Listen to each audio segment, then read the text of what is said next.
Good morning, everybody, and welcome to Monday. I hope you all had a fabulous weekend.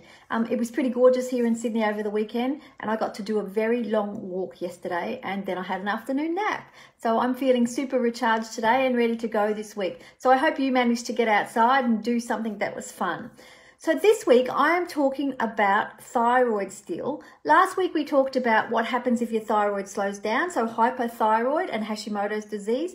This week we're going to be talking about what happens when it speeds up. So I'm Ange Sinclair and I'm the Digestive Detective.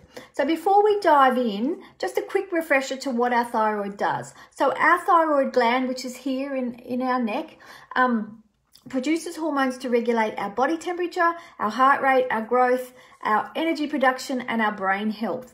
So hyperthyroidism happens when our thyroid produces too much thyroid hormone.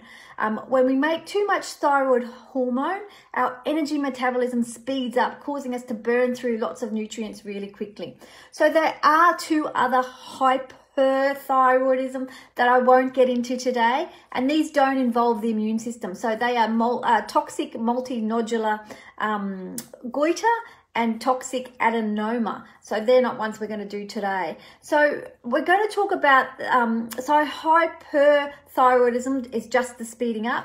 And there's an autoimmune condition that goes along with hyperthyroidism, and it's Graves' disease. So Graves' disease is the autoimmune component of condition of thyroid, so of overactive thyroid. So we're going to talk today about that just for a little while.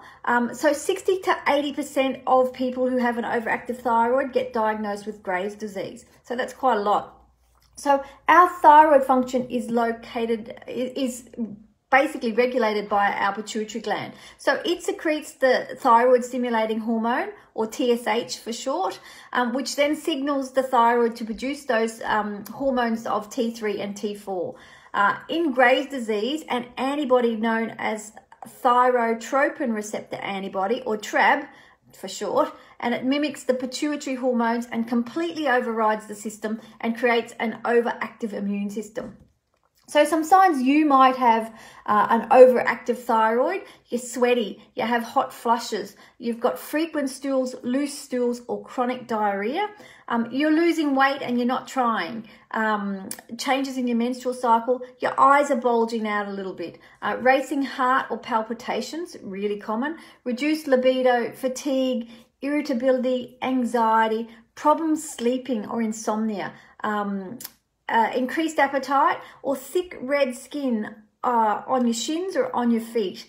So they're all signs and symptoms that you might have a thyroid problem. So to diagnose an overactive thyroid or Graves' disease, basically you start with a blood test. It's only hyperthyroidism you will have a really low TSH, and your T3 and T4 will be raised, and there'll be no antibodies. So in Graves, you will have an antibodies test as well as a blood test, and then they're likely to do something called a thyroid radioactive iodine test to see how fast your thyroid picks up the iodine.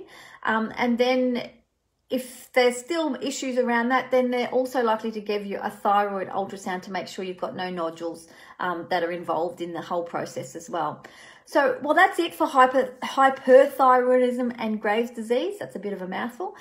So do you have any signs or symptoms of this thyroid disorder, or a thyroid disorder in general, and don't know what to do next? So book in for a free 15-minute consultation, and I'll give you an action plan of what to do next. So for those of you on Facebook, it's in the title in this video. Instagrammers, it's in the bio, and for LinkedIn, it's in the comments. So have a fantastic day, everybody.